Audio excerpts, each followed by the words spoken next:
খাবার যেটা আসে একটা স্কয়ার আকৃতির বক্সে। আমরা পিজা সবসময় বাসায় নিয়ে আসি স্কয়ার আকৃতির একটা বক্সে, এবং পিজাটা থাকে রাউন্ড একটা শেপে, তাই না? সার্কেল, গোল।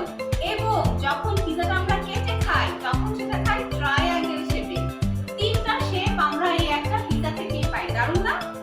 এখন দেখো তোমাদের জন্য আমি যে পিজাটা বানিয়েছি, এই যে পিজাটা দেখতে পাচ্ছ? হ্যাঁ, বড় একটা পিজা। এখন এই পিজাটাকে আমি কিন্তু কেটে ফেলেছি, 8টা ভাগে ভাগ করেছি। যেহেতু আজকে আমরা ভগ্নাংশ বুঝবো, ভগ্নাংশ বোঝানোর জন্য আমাদের স্লাইস করতেই হবে। আমি আগে কেটে নিয়েছি। এখন প্রথম কথা হচ্ছে ভগ্নাংশ কি? নামটার মাঝে কিন্তু আছে ভগ্ন অংশ। ভগ্নাংশকে যদি আমরা ভেঙে উচ্চারণ করি কি হয়? ভগ্ন অংশ। ভগ্ন মানে কি? ভাঙা। এই যে রাউন্ড একটা পিজা ছিল, গোল একটা পিজা, এটাকে যখন কেটে ফেললাম, এরকম স্লাইস করে ফেললাম, তখন একটা ভাগ হয়ে গেল, তাই না?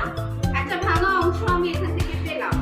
এখন আমরা যখন ভগ্নাংশ লিখবো, কিভাবে লিখবো? দেখো এখানে লেখা আছে পিজার উপরে এই যে সুন্দর সুন্দর টপিংস গুলো আমি দিয়েছি, দেখতে পাচ্ছ সবাই? প্রথম যে টপিংটা আছে, এই যে রেড কালারের সসেজ, ইয়ামি ইয়ামি সসেজ আছে। এখানে সসেজ কত ভাগ আছে? পুরো 8 ভাগের মাঝে কত ভাগ সসেজ আছে? আমার পিজাটার মোট পিস আছে এখানে 8টা। দেখো 8 টুকরা আমি পিজাটাকে কেটেছি।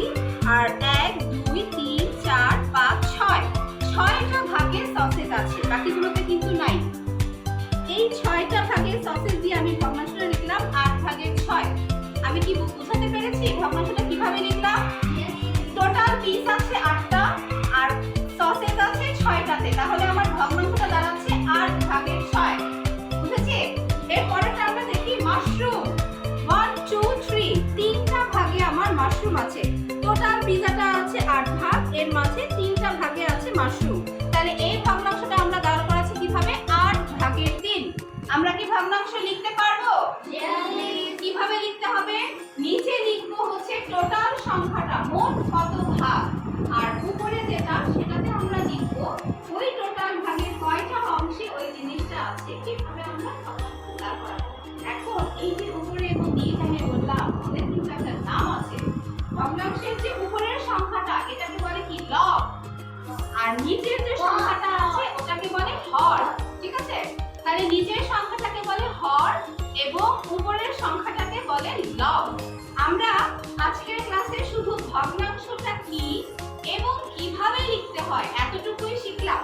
নেক্সট ক্লাসে কিভাবে ভগ্নাংশের যোগ করতে হয়, কিভাবে ভগ্নাংশের বিয়োগ করতে হয়, লব এবং হর কিভাবে আমরা আলাদা করব, ছোট বড় বের করব, এই জিনিসগুলো আমরা শিখব।